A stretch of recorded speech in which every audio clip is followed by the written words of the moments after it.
Too Close to Call is a sports talk radio show brought to you by Kevin Mahalik, featuring commentary on the week's biggest sports news and events and engaging behind-the-scenes player interviews.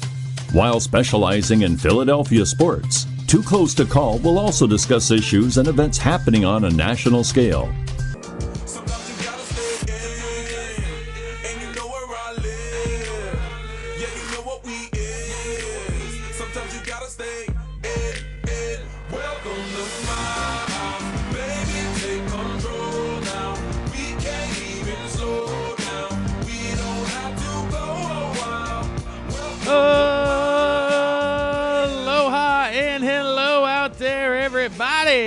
What's going on? It's your host, as always, Kevin Mahalik, here with Too Close to Call Sports in partnership with Usala Media and Usala Radio. If you're listening on the radio, it is 1 o'clock here Tuesday, February 25th. We appreciate you guys tuning in to usalamedia.com, hitting that play button at the top right part of the screen. It pops up one more time. All you got to do is click it again, and voila, it's me. Talking through the radio, talking through the internet. If you haven't checked out Usala Media and you're listening on the podcast feed, just give the website a shot. Type in usalamedia.com. You can see all the different programs that they offer, all the different hosts, a bunch of different topics, not just sports. They got dance classes, cooking, or not classes, podcasts, radio shows, cooking shows and podcasts, all of the above. Very, very across the board at Usala Media. So whatever you're into, there's a show for you to listen to and a show to follow along to. And if you're following us on the podcast feed, we appreciate you guys subscribing. We appreciate you listening week in and week out here to Too Close to Call Sports. But without jumping around this week, obviously we talked to you guys yesterday on Monday, so not a ton of action happened in the last 24 hours. But the Philadelphia 76ers did have a basketball game, and first and foremost, I just want to shout out an obvious listener of the radio show and podcast, Joel Embiid. He heard me talking yesterday about how his effort and the inconsistency drives me nuts, and he's going to have to pick it up here with Ben Simmons out and really carry the load down the stretch, or at least for the next couple of weeks. And, oh, look at that. 2 hours after our show is on the air, Joel goes out and puts up a career high in points. Are you kidding me with this, Joel? This is what I'm talking about. 2 games ago, dominant. Last game, sucked. This game, dominant again. It's the inconsistencies that drive the fan base insane, because we see what can happen when the effort is there, the attitude is there, the body language is there. Just everything gets on point, and this guy dominates basketball games. Really, he just, oh, God, that's why we continue to yell, scream, and shout about Joel Embiid and the fact that we need this on a regular basis. This is what we're looking for. Even when Ben Simmons is on the floor, you're allowed to do this, and this is what we're looking for, Joel. But I mentioned a career high. Joel's 49 points, 14 rebounds, still hasn't hit that 50-point mark yet, and we'll get to that a little bit later, that 50-point spot, as somebody else around the league is having themselves a 48-hour span here. But Embiid with the career high 49, and what would be a night of Joel Embiid domination without a little bit of theatrics, a little bit of extracurriculars? There was about 20 seconds left. Joe was just going to dribble the ball out. He got a defensive rebound. He had to pass half court, and one of the Hawks steals the ball from him, and Joe flips him the bird. And I love the headlines, first of all, that come out and say, Joel Embiid caught flipping the bird. It's 2020. Cameras don't catch anything anymore. They see everything. Like, you didn't, by happen chance, I caught that on camera. Now, there's cameras everywhere. Cameras see you are always on camera. Even if you think you are not on camera, there's a camera somewhere watching you. So cameras see everything. We got to eliminate the fact that, a camera caught this. You don't think there's a camera on Joel Embiid 24/7 during the entire basketball game? That camera's not catching anything. It's seeing everything. So stop doing that with the headlines. Oh, we caught Joel Embiid doing this. No, you didn't. You saw him do it because you watch him the entire time. But let's play a little bit of Joel's post-game press conference here, a couple of minutes with NBC Sports Philadelphia post-game. Obviously, they bring up the comment about being the best in the world. And his response, I think it's worth you guys hearing it.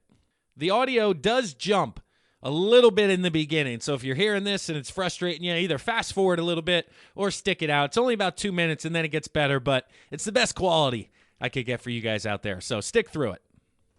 But Joe, career high for you, 49 points. And then you had that icing on the cake there with the three-pointer. How did you feel out there? Felt great. Like a big man. Just dominated the paint. My teammates found me. They gave me the ball. So, a lot of credit goes to them and the coaches that found me. Like you said, played like a big man, dominated that ball. It felt like you were able to get everything you wanted in the post. How were you able to do that? Just be aggressive. Just trying to lift these guys up, bring some, energy, offensively and defensively, and I'm glad we got the win. I know that you hoist a lot of responsibility on your shoulders for how this team performs. So not knowing when Ben Simmons will be able to come back, what is your mindset? Be aggressive. Before we knew that he wasn't coming back, right before All-Star, I told myself that, I was going to be this guy, just trying to be aggressive, play with energy, kind of a different mindset than that first half of the season. I'm bummed that we don't have him. Hopefully he gets back soon. We need him. He's one of our best players. So, before we get him back, I gotta be that guy. And even when he comes back, just try to be myself. The best player in the world, right? I believe I am. But when I made that statement, I didn't actually say that I was. I said that, being with, some of the best players in the world and I proved myself, that's what I said. But yeah, I do believe it. When I play like tonight, anything can happen. And I also want to say sorry for what I did at the end of the game. Y'all probably saw that on TV. I'm sorry. Thank you. So he apologizes for flipping the bird at the end there. And, that's Joel. Like you said, walking back a little bit. I'm the best player in the world comments, saying he feels like he can be or he feels like he is, not saying I was. Trying to walk back just a touch if he struggles here. Hedging his bets just a little bit for Joel. But as a Sixers fan, you welcome that sight, 49-14. I talked about yesterday how I would have taken the Hawks. I didn't think you were going to get this out of Joel, and that's why I said obviously he's a listener because he went out and put my foot in my mouth, so to speak, made me eat my words. But as we continue with some post-game thoughts and comments here, let's hear from Brett Brown. Tobias Harris is in there, and then Brett Brown once again just talking about Embiid's effort and last night's game against the Hawks. Just what you all would say. He was dominant. He was dominant making his free throws. He was dominant as an interior presence, scoring that volume of points at that efficient of a rate is impressive. Honestly, just his dominance out there. And he can do that every single night if he wanted to. Pause. That's Tobias Harris basically saying what I said and what all fans are saying. Quote unquote, he can do that when he wants to. We need Joel to want to do it every night. Okay, back to Tobias and Brett Brown. I think, you saw him tonight go out there and impose his will. I just thought he did a really good job of picking the game apart from the beginning. You saw the double team. He kicked it out really fast a couple times. What do you say? I thought the thing that doesn't show up on a stat sheet that he did as well as anything is he handled the double teams. Whether he passed out of it because there was a crowd, whether he went quick because the double teams were coming and didn't even get himself involved in that. I thought he handled the double teams extremely well. And that's certainly going to be a key moving forward, is how Joel handles the double team, because without Ben Simmons, not a ton of shooters surrounding him. I guess Korkmaz, Richardson, Horford, Harris, but none of them are a lethal knockdown shooter to where you can't leave them to double Joel in the paint. It's definitely going to be more efficient for defenses, specifically ones without a true 5 or a true star 5 to guard Joel. He's going to be facing doubles down the stretch here, and it's given him trouble in the past. So very good news to see him be effective last night against the double team and be able to also find his teammates, because you heard Tobias Harris there, and Harris was strong as the number 2 option in the offense. And I think the tier kind of sets itself with Ben Simmons out of the lineup. Ben Simmons as an offensive weapon, where you would put him in the number of guy, so to speak. Like Embiid's number 1 right now, Harris is 2, Richardson's 3, Horford's 4, and down the list you go. And when Simmons is in there, is he 2 ahead of Harris, or is he behind Harris, or is he the number 1, or is he 4 behind Richardson because he's facilitating? Simmons fluctuates from 1 to 4, and sometimes that's where it's difficult for them as a team to kind of find the rhythm, because there isn't that set, okay, let's work through him, rotate the ball here, bang, bang, bang. All right, who are we going through this possession? Is it you? Is it him? Is it me? What are we doing here? So things may stabilize themselves offensively. You could see a little bit more structure, obviously working through Joel inside out, getting him a ton of touches.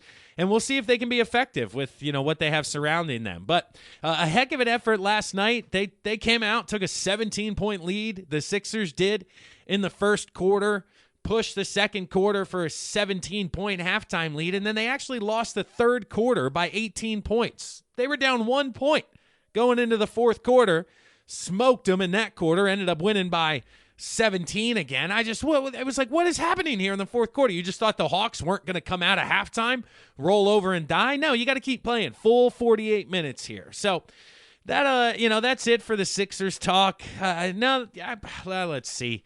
Ben Simmons, no update there, so I really don't want to give any more takes on what's going on.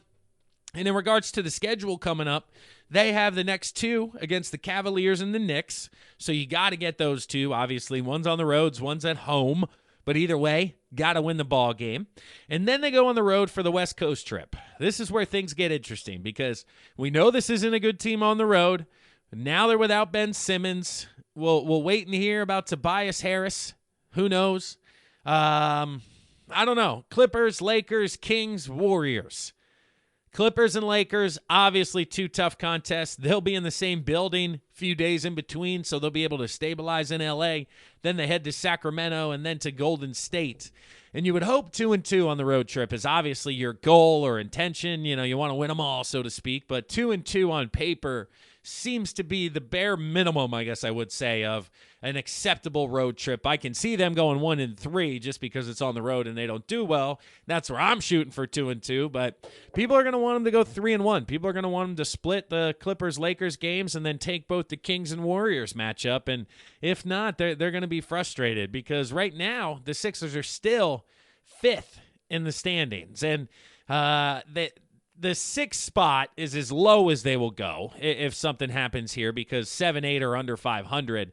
6 is, I believe, the Pacers, who are starting to pick it up here a little bit at 33-24. So only a few games behind the Sixers for the 5 spot. But the Sixers are only half a game out of 4th place with the Miami Heat. So 4 through 6, 3 through 6, if you really want to include it, still up for grabs here down the stretch, and the Sixers need to keep playing good basketball if they want home court advantage, even in the first round. But bouncing around the NBA here, wrapping up the first segment of Too Close to Call Sports, Bradley Beal for the Washington Wizards yesterday dropped another 50-piece on him. 50-piece McNuggets. Bradley Beal wheeling and dealing. This is off of a 53 joint the last game. 55 and 53 the last 2 for Bradley Beal. And somehow this man was not an all-star. Still don't understand how that's going on. Literally after 53 and 55, his average points per game is now over 30 for second in the NBA. 30.1. Good for second. Theoretically, I believe he's behind Harden there. Oh, yeah, here we go. We're getting his stats up, and we're hearing background noise. So live recording. Too close to call sports. But, yeah, 30.1 a game, and the guy couldn't make the All-Star team. What a ridiculous snub that is. They need to, create more teams or something. The guy's second in the league in scoring. Should never not make the All-Star game. And the fascinating kind of twist or tie to this was he's the first player since Kobe Bryant to have back-to-back 50-point games. And yesterday, February 24th, 2/24, the number 24 obviously ringing large there with Kobe. It was his memorial services at the Staples Center. A lot of celebrities, former players were in the building. They spoke. I was thinking about playing you guys some of those speeches, but I don't want to cut them off or pick and choose which parts of the speeches to use. But if you have time, head to YouTube, check them out. Michael Jordan, Shaquille O'Neal, Rob Pelinka, a lot of Diana Taurasi. Who else off the top of my head? A lot of people they were showing spoke about Kobe and Gigi to pay their respects on 2/24. And then obviously Beal's the first one to do it since Kobe on that date. Just, a little bit of an eerie coincidence there and kind of crazy. So check out those speeches if you're interested. A lot of good stories. Some laughs in there. Obviously it's an emotional time frame, but Shaq tells a good story that makes you laugh. Jordan what am I trying to say here? Makes fun of himself because he starts tearing up about how he's going to be another crying meme. Now there's going to be 2 Jordan crying memes. So it's some of the speeches certainly worth checking out here. But tonight in the NBA, a couple of matchups worth looking at. Tuesday night, we got Bucks at Raptors, the first 2 teams in the Eastern Conference going at it here. The Bucks, obviously the number 1 team. I think it's like 4 or 5 games ahead now of the Raptors. So as Sixers fans, we'll be rooting for Milwaukee tonight in Toronto, but a very entertaining matchup that could be an Eastern Conference Finals preview with the Bucks and Raptors going on. And then out west, we get the New Orleans Pelicans at the Los Angeles Lakers. That's right. Zion versus LeBron for the first time in their careers. The 2 high school phenoms, the most hyped up, talked about prospects turned NBAers in the history of my life, maybe in the history of basketball, just due to social media. I've been watching Zion dunk for 4 years now on YouTube with cell phone footage and clips from his high school days, and I am certainly excited to watch him play in the Staples Center against LeBron and the Lakers. And the Pelicans, since Zion have gotten back, they've been way, way better. A lot of points in the paint, a lot of offensive efficiency, a lot of second chance points due to Zion's athleticism and rebounding. So the Pelicans right now are playing better than their record. I'm not saying they're going to go into LA and win the game, but I'm just saying it's not going to be a wipeout or a wash that it would have been a month or 2 ago. So check that out tonight.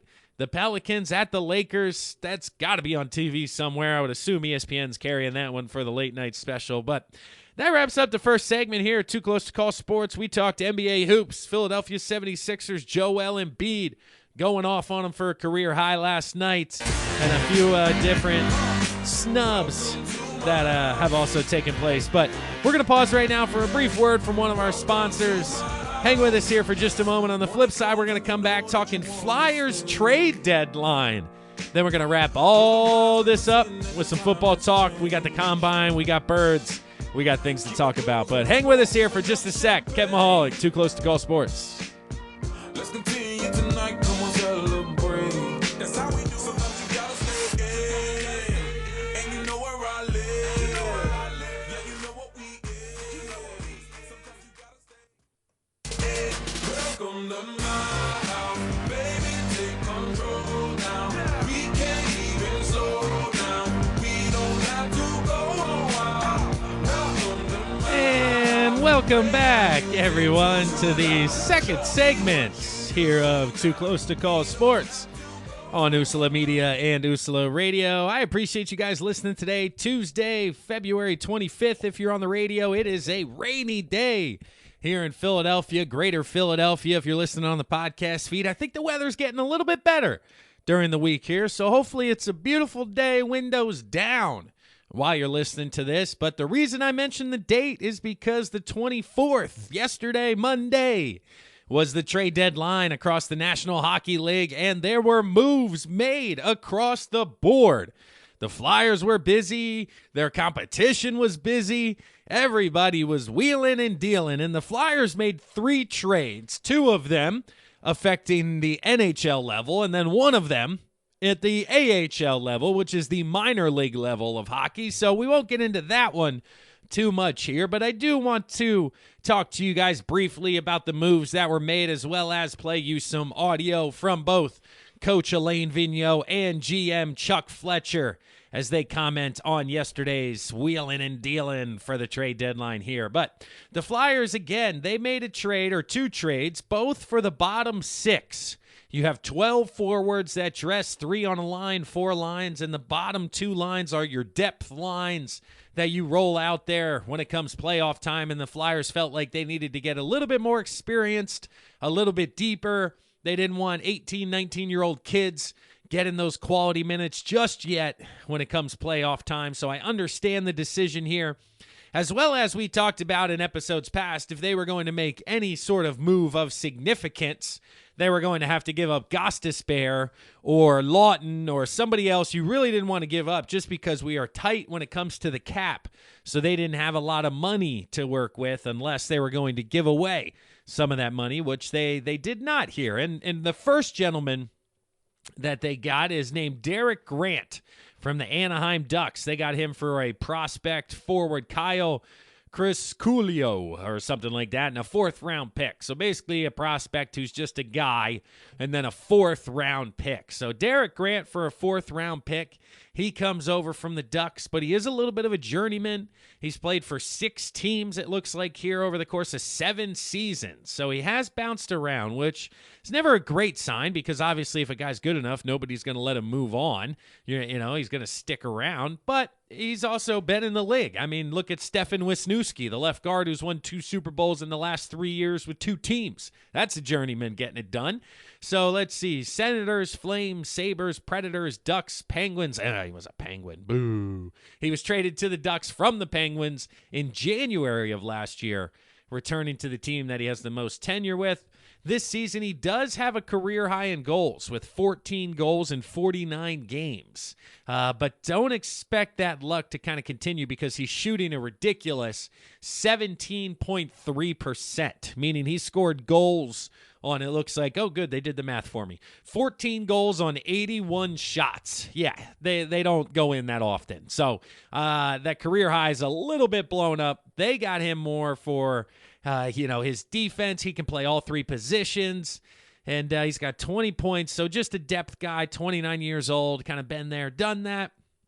And then the next trade they made was for a guy by the name of Nate Thompson from the Canadiens. They gave up a 2021 5th-round pick. So for Grant, they essentially gave up a 4th-rounder this year.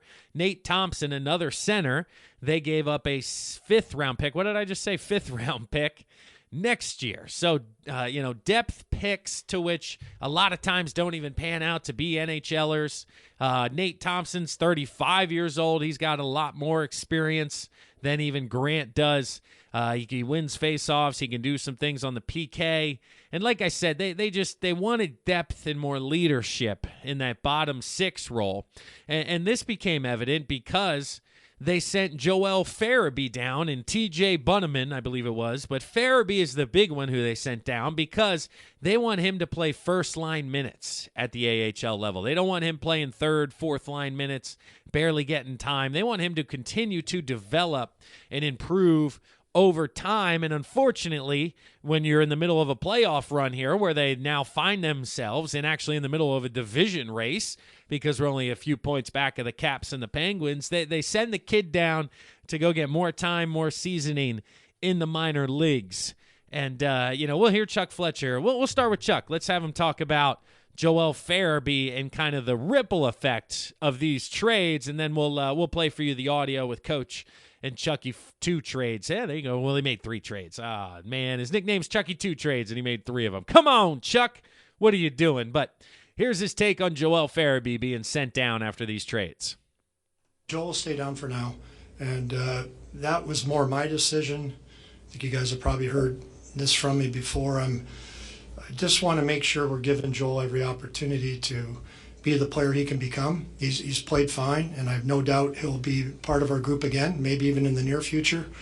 We're only carrying 12 forwards, but for him to go down and get first-line minutes, first-line power play, not always have to be the responsible guy in the line, to be the guy maybe to drive the play, get more puck touches, and we can't forget he's 19 years old. So Joel's been a real big part of our team this year, and he's even a much bigger part of our future. So sometimes I just like to have these players play in an environment where they can be more successful, particularly offensively.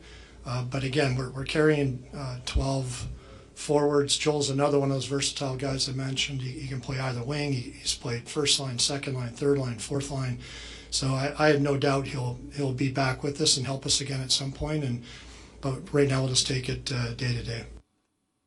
So Joel Farabee being sent down to get more seasoning. Chuck Fletcher doing his best Ron Hextall impersonation here. I'm a little frustrated because I very much enjoyed seeing the kids and what they're bringing to the table for the 2019-2020 season. But as you know, I understand that all of a sudden now we're in a dog race here, coming down the stretch, battling for playoff positioning, and you'd much rather have a 35-year-old with experience playing in these types of hockey games than a 19-year-old kid who may make a mistake and is kind of playing out of position like Chuck said there, and now he can get back to drive and play and not so much don't screw up, more risk-reward, more high-end talent type of movements and plays for Farabee. But I know he's pissed. I know he is so pissed about the trade deadline. He's going to have a bad taste in his mouth for the trade deadline for the rest of his life because he's just going to look back, yeah, my first one screwed me over, man. I was on the team, they traded for some guys, and then they sent me down. So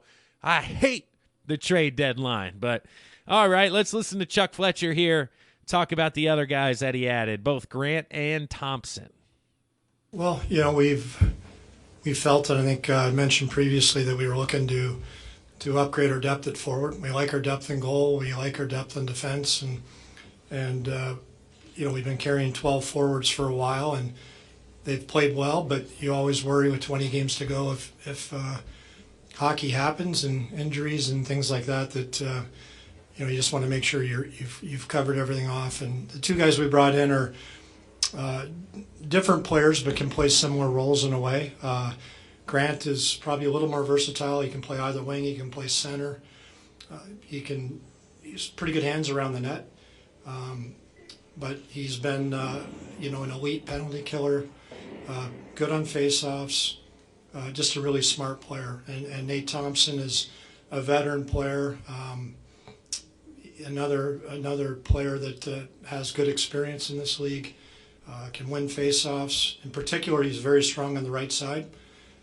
Ideally, you like right shot centerman to take faceoffs on the right side, but I think he's third best in the league, if I'm not mistaken, for left-handed shots on the right side. So that gives us another element there where maybe we can spell G a little bit on some of the PKs, on some of those faceoffs.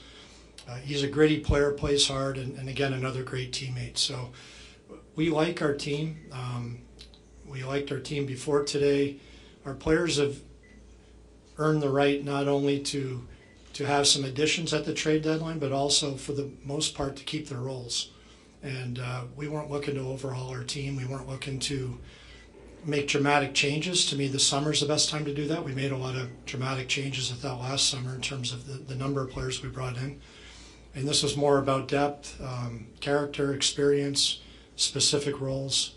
And and Grant gives us some flexibility. Okay, so big fan about the conclusion there of Chuck Fletcher's thoughts. I very much agree and am very much in the mind frame of you cannot build a team during the trade deadline. A lot of the fans out there like to talk about adding this big name guy who's got term left on his deal, adding this big name guy to add to your core. And what happens at the trade deadline is those prices get jacked up. You are going to overpay for sure for somebody of that caliber at the deadline. And you'd think you overpay during the summer when you pay Kevin Hayes 7 years and $50 million. But he's played well. He's lived up to the contract. And now imagine paying a guy $7 and $50 and giving up draft assets to go out and get him. That's kind of what you're looking at here. Or maybe not giving up an asset of draft, but losing a player. So losing an asset such as Shane Gostisbehere. And that's where Chuck said, hey, we're adding character. We're adding to the building. We're adding depth. We know we're going to have an injury or two down the stretch here. It's hockey. That's what happens. He didn't say it. I'll say it for him. But essentially, that's what he was talking about with the 12 forwards in Farabee. We're only carrying 12 now, but if something were to happen, there's no rhyme or reason why he couldn't come back up, get third line wing minutes, move down Grant to the fourth line with Thompson. And in the depth, it looks nice on paper now for sure. A lot more professionals, a lot more I know what I'm going to get on a nightly basis and less of the highs and lows that come with being a 19-year-old at the NHL level. So very much on board with Chuck Fletcher and his thoughts and process through the trade deadline and not giving up too much or not overpaying based on kind of a gut reaction or a fan reaction that we need to do something. So here's Coach Alain Vigneault. We'll hear his thoughts of his time in the war room yesterday and how everything went for him. Well, this was obviously, the whole staff getting together, pro scouts and management and coaches, and analyzing our team, analyzing where we are, and I think it was an easy conclusion to make that if we could improve our depth, we would do that, and so far that's what we've done. We've been able to add a fourth line centerman that's going to help us in Thompson on the PK, and Grant's got a little bit more versatility. He can play all three positions. He's been used in a PK and power play role. So, we felt that we needed a little bit more depth in this final push here moving forward. And so far, that's what we've added. Coach Vigneault also championing more depth, more depth, more depth. That's what we're going to need down the stretch. That's what he believes. And I agree with him. It's the ability to roll four lines on offense in the playoffs, the ability to continue to get after the puck, play a heavy style of game, forechecking game, dump, chase, hit, wear teams down over the course of a game, wear teams down over the course of a 7-game series. And I think it's going to be fun to watch because they touched on it. They didn't need to completely overhaul the team. They have their top 6. They have their top 4 defensively. It was just a question of ghost, some pairings. And I like it. They made moves to bolster kind of the PK and really what was the only kind of shortcoming of their team, which was the bottom 6 and some of the moves there. But the Flyers weren't the only ones to make moves yesterday. It was a busy NHL trade deadline, and I'll just focus in the Metropolitan Division, which is the division the Fly Guys are in. Basically, their extreme competition or direct competition here. Let's talk about it. But, all right, going through, we'll start kind of timeline, right? It's like early in the morning. J.G. Pageau to the Islanders. The Flyers had interest in J.G. Pageau, but weren't paying what the Islanders paid here. And it's reportedly, Ottawa's going to get a 2020 first, a 2020 second, and a 2022 third. A 1, a 2, and a future 3. For Pageau, and that gets right back to our point where Chucky 2 Trade said, I ain't blowing up the team, so I ain't giving up a 1, a 2, and a 3 for Mr. Pageau. But the Islanders making a move, really going for it. The Carolina Hurricanes, they land Vincent Trocheck from Florida. That's an interesting trade. Florida's flirting around the wild card, but doesn't look like they'll get there. So for them to move on, the Penguins added some scoring depth. They added veteran Patrick Marleau from St. Louis. Let's see here. It's a 3rd-round pick going from Pittsburgh to St. Louis. It becomes a 2nd if Patrick Marleau and the Penguins win the Stanley Cup. So Patrick Marleau, you guys know him by name out there. Joe Thornton, Patrick Marleau, been doing their thing for years and years in San Jose. Well, now we'll get an up-close and personal look at him in Pittsburgh. And as of right now, they would be our first-round opponent. Well, I guess depending on when you're listening to this, they could be our first-round opponent. So we could see more of him. Wayne Simmons to Buffalo. He is out of New Jersey. The Sabres aren't making the playoffs this year, but the future's intriguing. So kind of a future move for Buffalo, getting the former Flyer Wayne Simmons. And Pittsburgh made another deal later in the day. They got Evan Rodriguez from Buffalo. They also got Shiri Furkan. Shiri and Rodriguez from Buffalo. Okay, that's what it was. They compounded them together. I'm trying to read these tweets and figure out how the hell they're doing this, and that one didn't make sense. Carolina here, and Sammy Vatanen is headed to the Carolina Hurricanes. Don't really know much about that. And then Houston trades for Ilya Kovalchuk. Oh, baby, let's go. Ilya Kovalchuk. And now we're talking. But it was a busy day across the NHL. Obviously, they don't drive the headlines too often out there. But all these trades in the Metro, we've talked about the depth in the Metro, like the 4th or 5th place team would be in the playoffs if they were in the Western Conference. So it's going to be wild to see ultimately what comes of it there. But now's another good time to pause here. We'll take another brief word from one of our sponsors. Too Close to Call Sports. I'm your host, Kevin Mahalik. As always, if you haven't done so already, follow us on all social media platforms. Too Close to Call Podcast on Facebook. Too Close to Call Sports on Twitter, Instagram. Follow Usala Media. That's USALA Media on all the platforms as well. Like I touched on in the first segment, they do more than sports. So if you're into everything else, staying up to date in your community, let Usala be the ones to help you out there. But give us a follow, and we appreciate it, everybody out there. But hang on for a brief moment here. We'll pause for one more word from our sponsor. We'll come back on the flip side, close with a bunch of football talk. We'll talk to you soon.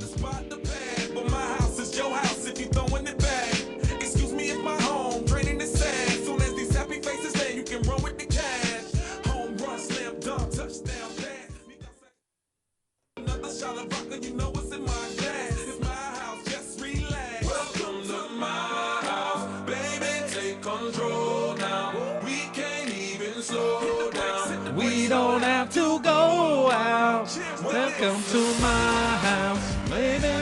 What up, everybody? Welcome back to the third and final segment of Too Close to Call Sports here on Usala Media and Usala Radio. I appreciate you guys tuning in as always. It is Tuesday, February 25th. If you're listening on Usala Media, if you're on the podcast feed, it's a few days after that, but no biggie. We love you whenever you listen, wherever you listen. We're on Spotify now. We're on Pandora. We're out there through Alexa. The only one we're still working to get on is iHeartRadio. Waiting for the update there. Got a little bit of behind the scenes. Got to copy and paste this link here, blah, blah, blah, and takes some time. But we're working to get on iHeartRadio. That way we're on demand wherever you are listening to us. We appreciate it. But this third and final segment, we'll start out here with some football talk.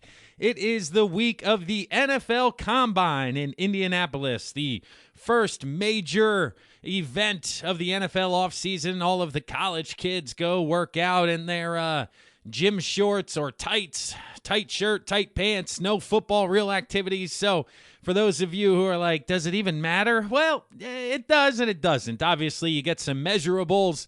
The college programs can be a little juiced up when it comes to measurables for some guys. So you get the exact heights, weights, times, and you can basically hone in on exactly what you're trying to look at with the marketing grade people. But to go through the timeline here, the Combine runs through Sunday, February 23rd, all the way through Monday, March 2nd, with the meat and potatoes being Thursday, Friday, Saturday, Sunday coming up this weekend. And they do it based on position, and the groupings are tight ends, quarterbacks, and wide receivers. They do those all together because they run routes, throw routes, so they got to keep them together. Then they do place kickers, special teamers, offensive line, and running backs, so stay offense there. The next group is defensive line and linebackers, and then the final group is defensive backs. And at the time of recording here, Tuesday the 25th, the tight ends, quarterbacks, and wide receivers, they arrived on Sunday. They get their measurements Monday, and then today, Tuesday's media availability and a lot of further testing and interviews. And then they finally begin to work out on Thursday. So even, tomorrow, Wednesday, is the NFLPA meeting, bench press, psychological testing. So they're there for days before they even get on the field. And then the schedule is a rinse and repeat, but a day later for everybody. So the tight ends, quarterbacks, they're there through Friday. Place kickers, O-line, Saturday, Sunday, Monday, etc. So the workouts are Thursday for tight ends, quarterbacks, receivers. Friday for kickers, special teamers, O-line, running back.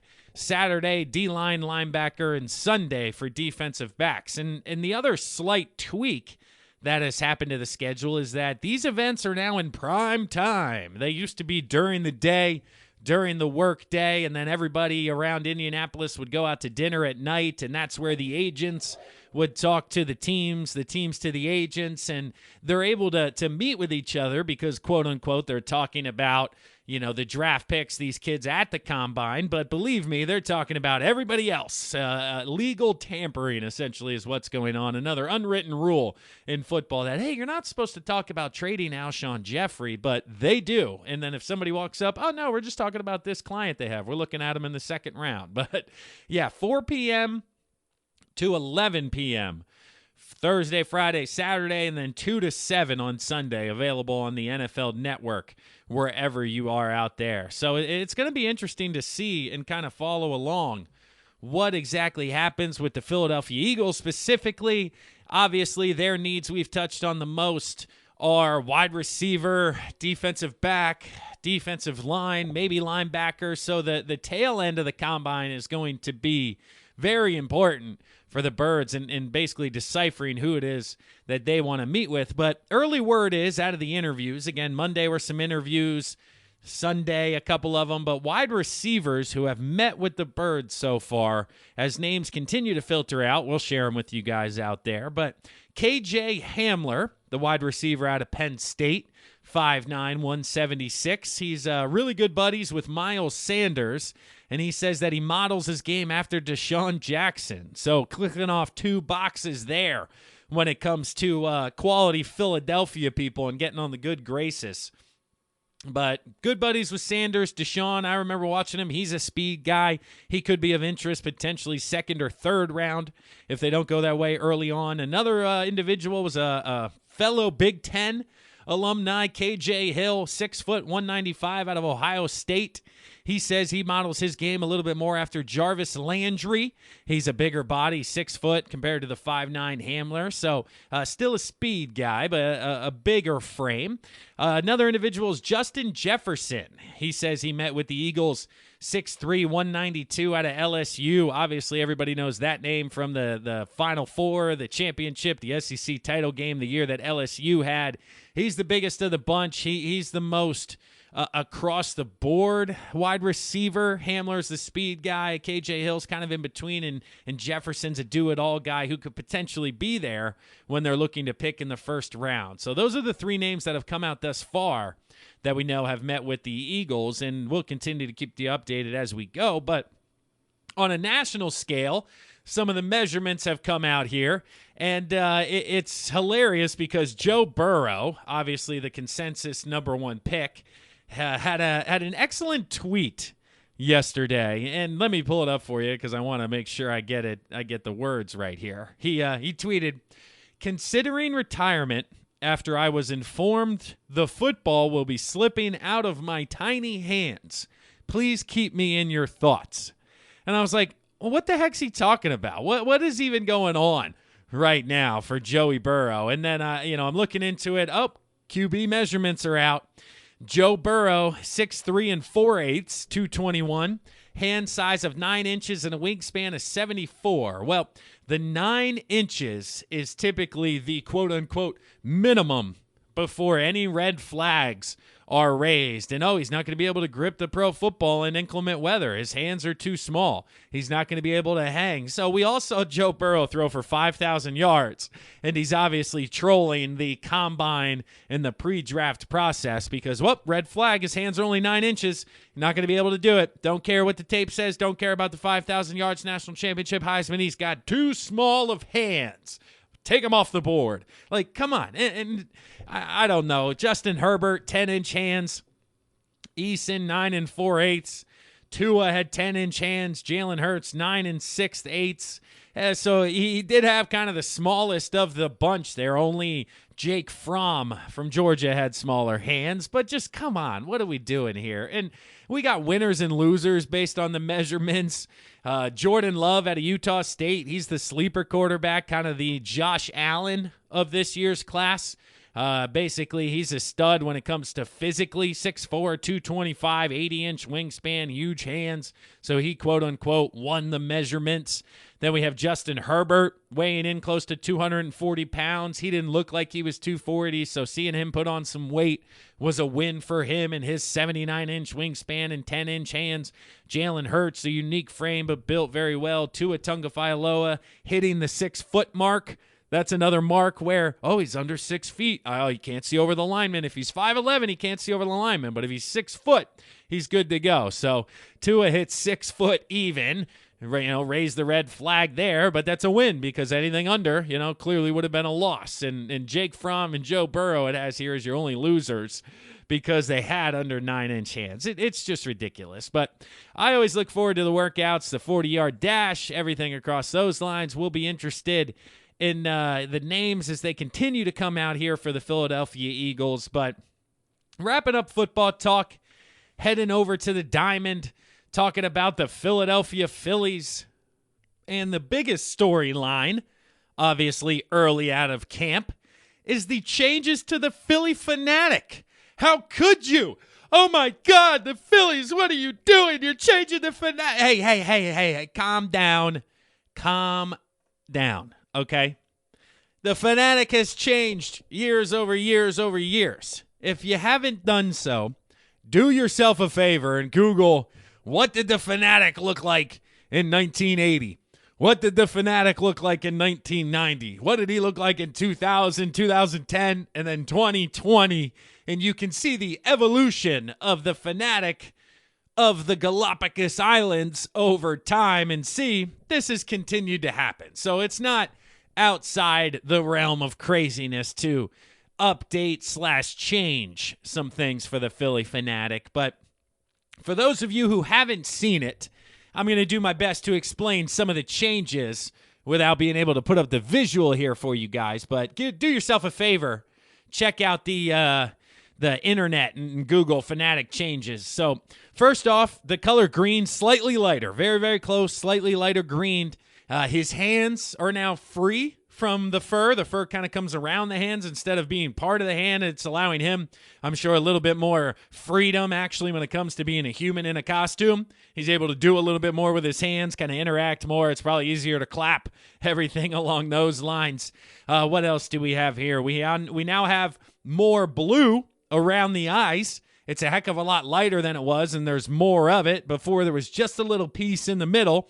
Now it surrounds the purple that was previously around all the eyes. And speaking of the purple is now stars instead of circular or oval or whatever shape the eyes were, whatever you want to call them. They're now stars, and then those are surrounded in a circular oval shape of the blue. So it gives another dimension behind the eyes. The eyes also look to be a little bit rounder and less oval, to be honest with you, now that I'm staring at it here. There's an update to the eyes. But as we scroll down, the Fanatic, eyeballing him up and down here, we see that his socks are now blue and not the red old stirrup socks. So he's got blue socks here, as well as red shoes instead of the old green shoes. He's got red shoes with laces on them. He used to have green shoes, red socks. Now it's red shoes, blue socks, so a little bit more of the Phillies color going on there as opposed to just the green and red.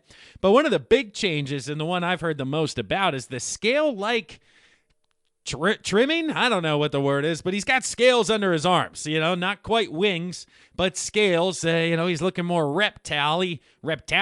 Is that what I was trying to say there? Reptilian.